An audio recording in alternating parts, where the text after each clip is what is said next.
Ai mwachizolowezi Comrade Samuel Lwala, yes, wabweranso ndi akaija kodi leloli akufuna atiuze chani. Thank you so much guys. Malawi and cameras. Yes, comrades, how are you? And good morning, everyone. Comrade Pepani nangotizi muntune kampeni yanga namaliza kale. Kwangosala kuti mwina ndiyambe kuthamanga apo ndi apo kwathandiza nzathu wa chipani aitemu. Koma ineyo kampeni yanga ndinapanga kale ndipo ambiri munapanga kale chiganizo. Munthu amene ndikumupangira kampeni anawina kale mmitima mwanu. Kwangosala process yomwe mwina achipani panopa ndaona kuti achipani nawonso adzuka ayamba kuthamanga. Ndiye ndikamati zi ndikumaonanso kuti kodi what has been the impact on my campaign. Kodi campaign yangayi imene mapangira kuyamba nthawi ya SKC ija sinapume sinatope mpaka lero. Mawaja oti osatopa osafoka osaopa ine ndiye ndayenda nawo kuzafika mpaka lero. Ngati wina sanaone kuti ndapanga zimene zonse kuti amene yeyo sali ku Malawi koma safuna kusintha. Ineyo my pace has been consistent. Sinasinthepo kapangidwe ka zinthu anthu ena andipeza kujoina chipani cha UTM kapena kusapota kampeni yanga andipeza ndikupanga kale campaign. So comrades Malawians, I'm just very happy kuti konse umene ndikuyenda uthenga wanga wakhawa kuyenda. Ndiye panopa chipani iso ndaonanso chazukanso cha UTM supporting their leader. Ndiye kuti ntchito yopangira campaign akabambe panopa ikupita times 10 or times 5. I mean times 5, times 10, times 20. You can mention it. Decision ya Malawi anapanga kale. Kwa kwangosala kuona discipline ya msogolera amene tikumpangira campaign ndi anthu omwe akumuzungulira. Yemwe alidaso kabambe. So tungoona panopa how best the UTM is going to spice their campaign in support of their leader. Ndibe chasala. Ine kwanga tikungoyenda madera ena anthu omwe amakhala kundifuna. Chopala anthu ena amadana kwambiri kumva za chipani. Akuti ife za chipani yayi timangofuna mzituza za msogolera.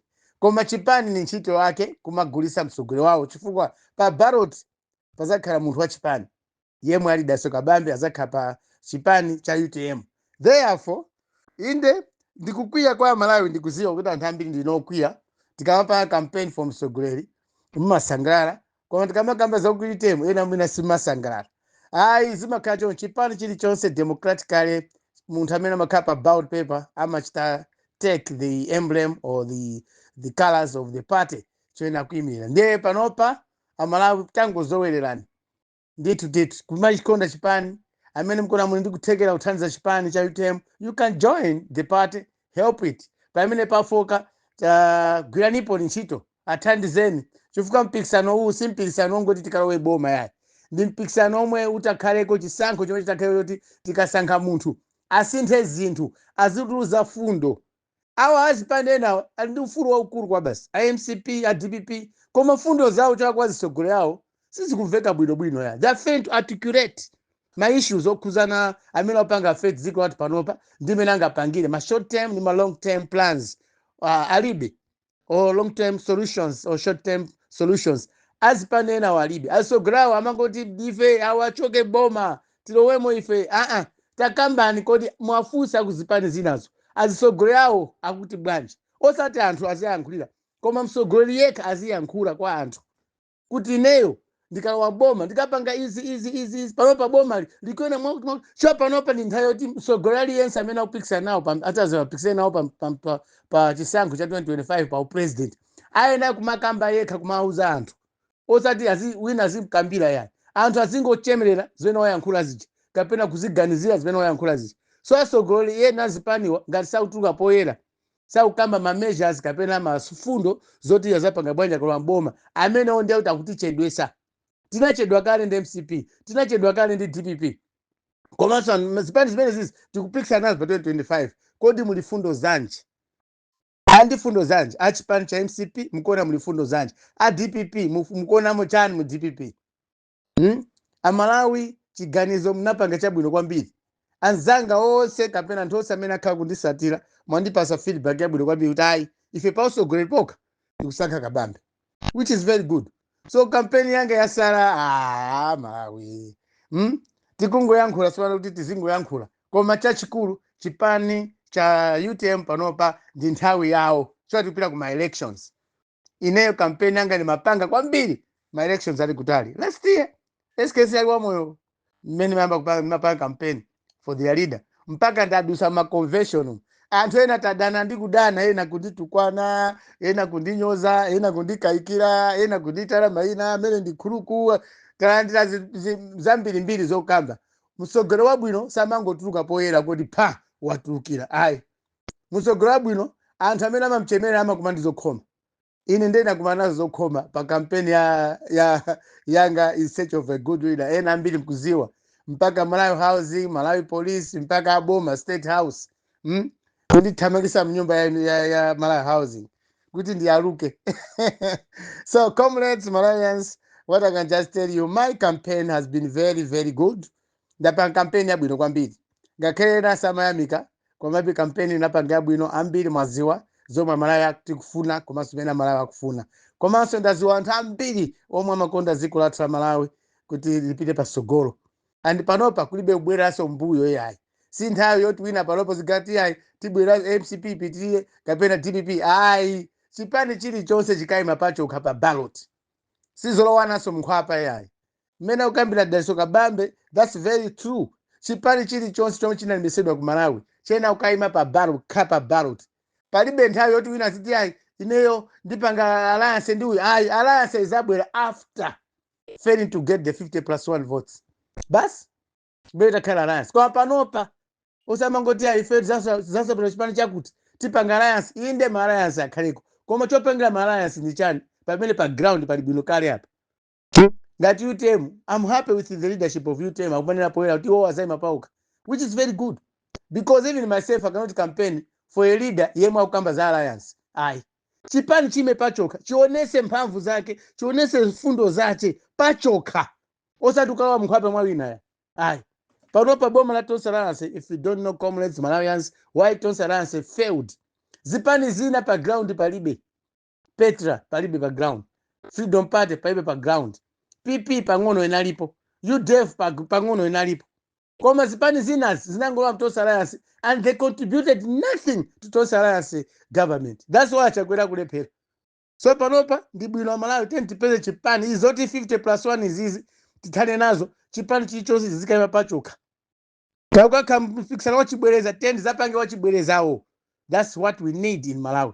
Koma samapanga ma shortcut kuti basi ena uta ndi zipani ndasogora zipani pamene ndi mantha kuima pa national elections akulephera pa president alibe paoka chifukwa chani alibe chikoka alibe fundo anangoamba zipani ngati mena anthu akwambira machali chambiri mbiri Malawi muno ma Pentecostal amangoamba ti machali uyu ayambe kachali chikake kumpingo akamuthamangisa kumpingo wa Seventh Day akamuthamangisa mpingo wa CCP akamuthamangisa Roman Catholic akamuthamangisa ku Anglican basi amakamba mpingo wake si choncho ndale ayi ndale zimafunika munthu kamayamba chipani ukhale wanzeru zokuya ukhaleso ndi fundo komanso skulu izikhalamo chifukwa without school sumasatira malamulo zipani zambiri ku Malawi kuno zikulephera kugwira bwino ntchito sizimasatira malamulo a ziko komanso sizimaziwa kuti kodi anthu akufuna chani ambiri azipani zinazi ndo anthu ongonyada chabe basi kungofuna ka pride people or proud people.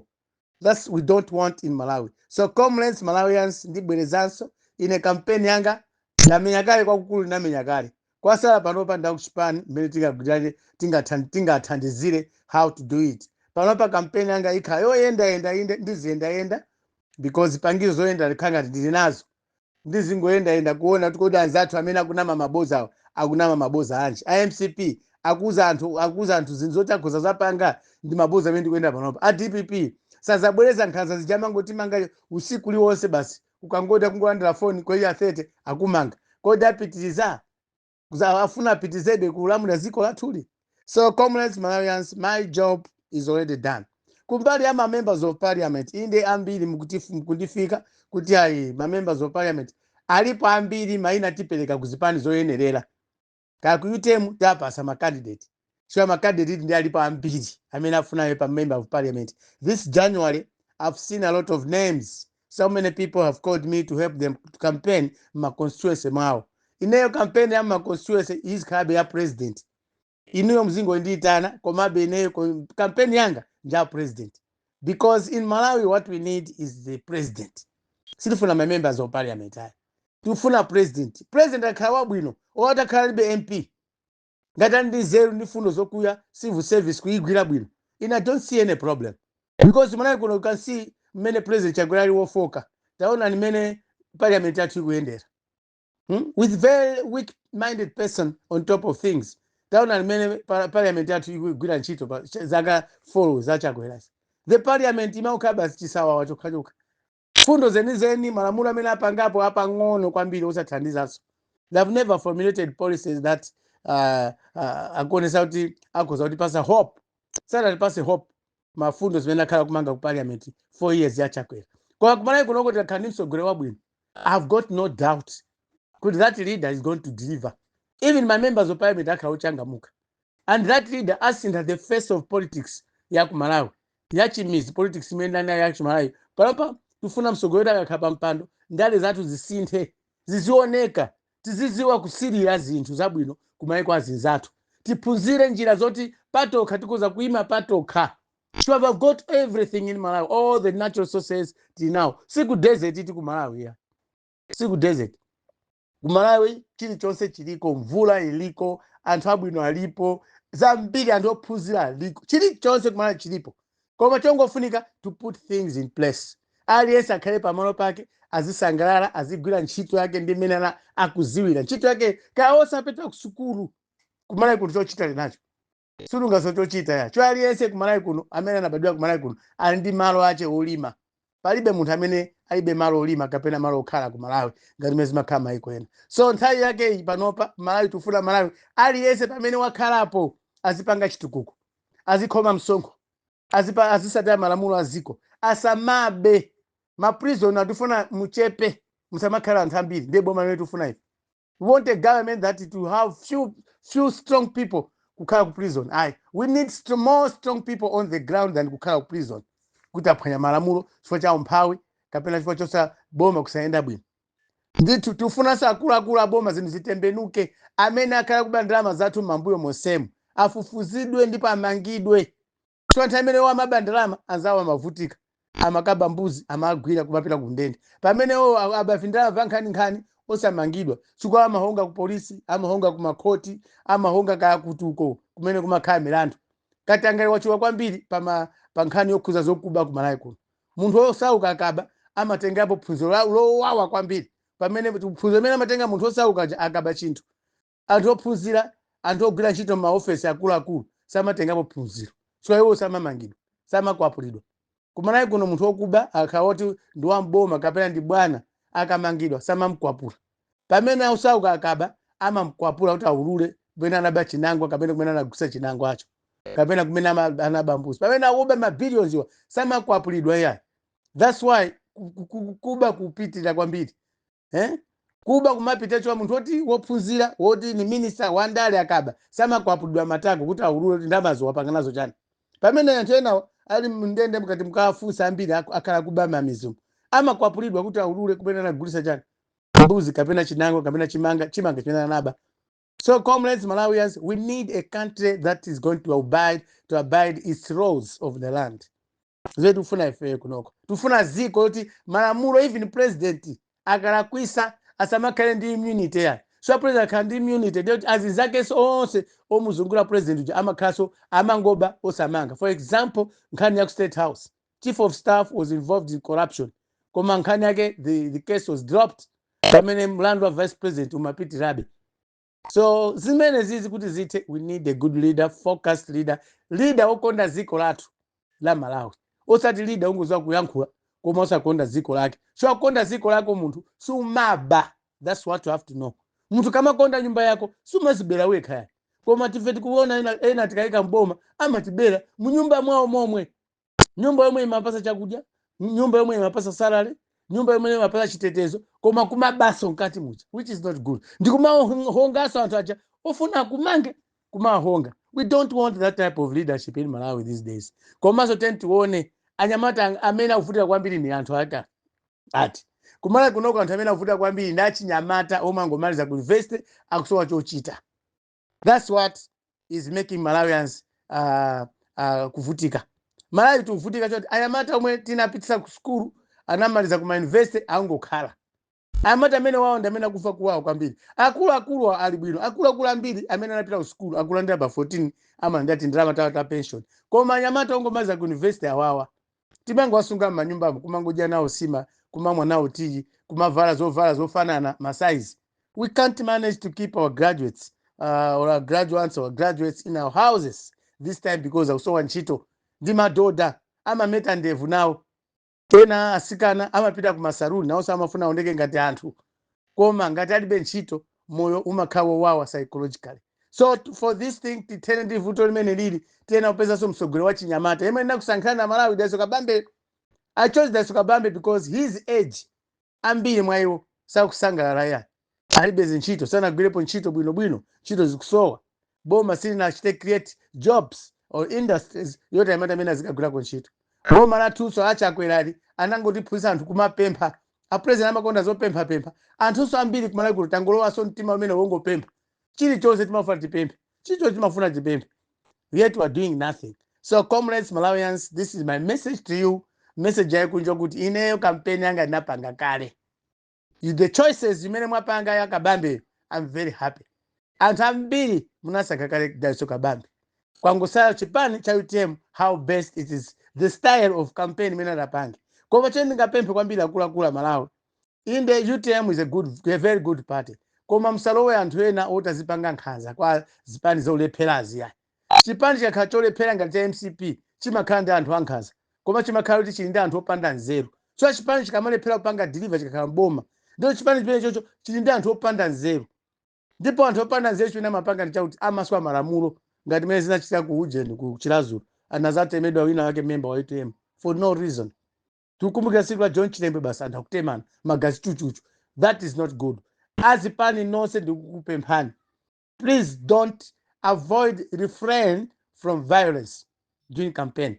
Musamatemane ya itangwauzana akuluakulu anu adinde fundo zoyenerera za chitetezo, za discipline, law and order. Azikuuzani ozani mzingo osata msogolero alibe mfundo yeniyeni, that's why mukutemana. So asogolero amene anthu amene mutemana zanu ndetu msogolero wanu samakuphunzitsani zomwe zoyenerera kuti campaign timapanga chonchi. Kapena wakhawa chipanichi ndi chipanichi mkakumana timapanga chonchi. Ubwino azikamba. Komanso alena kuziwanso msogolero wanu azizo kuti aliyense amene ali ku Malawi kuno ngakhale tingasiyane zipani tonse ndife Malawi. Comrades, this is my message today. Thank you and good morning. Like, share, Malawian Cameras, subscribe.